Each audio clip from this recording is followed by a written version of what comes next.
Oh, bollocks. It felt like the first film I ever did. Oh, well, lads, I don't know. This question wasn't for me. The dumpy. It's horrible. This film is not, though. The Banshees of Inisherin had its world premiere at the Venice Film Festival. All the stars were there. Colin Farrell, Brendan Gleeson looked sharp. I love him in that suit, and I think he's wearing Ray-Bans. Director Martin McDonagh was joined by Phoebe Waller-Bridge. He looks absolutely ecstatic to be there. This dude has done so many incredible films, including In Bruges and, of course, 3 Billboards recently, which I adored. Expect your emotions to be all over the place. Also, have to shout out the gorgeous Kerry Condon, dressed all in white with those diamonds. Right, let me tell you all about this movie before we hear from the cast and crew. The film is set on a remote island off the coast of Ireland. Padraig is devastated when his buddy Colm suddenly puts an end to their lifelong friendship.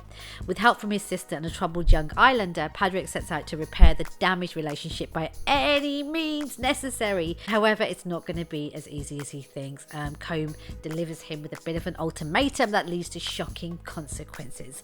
Right, so there was a press conference ahead of the premiere and the cast were there. Barry Keoghan wasn't there, who's also in the film, by the way. Look out for him. He's absolutely brilliant. Enjoy. To do something in Ireland was kind of majestic and beautiful, I think. To go back to especially the west of Ireland, was sort of a dream of mine. The whole area where we filmed is where I used to go back to as a kid to visit relatives, and it's where my dad's from. So that was a major part of it. But to work again with Colin and Brendan was the first germ of the idea, in a good way, a good germ. A germ. I had no expectations. Martin and I had a very mature agreement that was inspired by his initial thought of, if he ever writes something that I wasn't right for, I should be okay with it, and if he ever offers me something that I don't want to do, which is probably the second part we've already proven is probably less likely than the first, it's okay for me to pass. I can't imagine ever passing on anything that he writes because he's such an extraordinary writer, and I am always so, apart from invigorated, apart from moved to laughter, I'm always so deeply moved, just emotionally and psychologically, by the worlds that he creates and the characters that he designs. So the idea, when it came time to read it, and I knew we had talked about this, he had written. He'd kind of outlined it and thought about it, and we talked about it about 3 years before we went to do it, maybe even a bit more. And when it came time to read the script, it was just extraordinary. And the idea of getting to work with Brendan again, who I missed in my life, 14 years ago in Bruges was, and I saw him periodically through the years. When we went back into the time we went to, which is 100 years ago, I don't think men would talk to each other in that way necessarily. So the whole construct, again, is part of Martin's envelope pushing, which he does in every direction.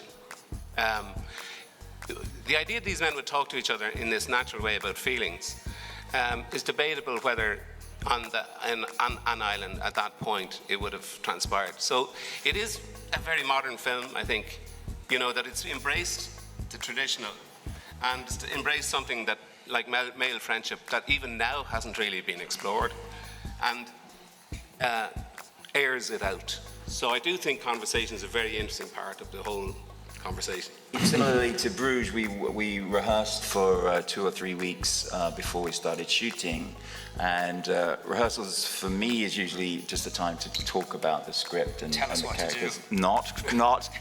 We've been through this before, Colin. Don't do that. Shush. Anymore. But I think that's where we learn what the scenes are about and how to play them and where the pauses are. I mean, I do write a lot of pauses in, but it's also, that's the time to question why they're there and what's that all about. But also like different ways to play scenes. So I think fundamentally when we get to shoot it, we sort of know, I think there's a lot of room to maneuver when we're there, but at least we have an outside outline of what we want the scenes to be and how we want the two guys to behave. Commend Brendan for being as honest, Brendan's character, I should say, for being as honest as he is with my character in the way he kind of initiates the breakup, but I'm not fully healed yet. Not fully healed yet. For me, the breaking up with friends, I'm glad to see male friendship actually put out there as something valuable at the moment, where the readjustment with everybody's relationships with everybody are under reconsideration, and the valuing of male friendship as against a bromance or as against anything of that nature, to me is a very deep and very pertinent thing right now.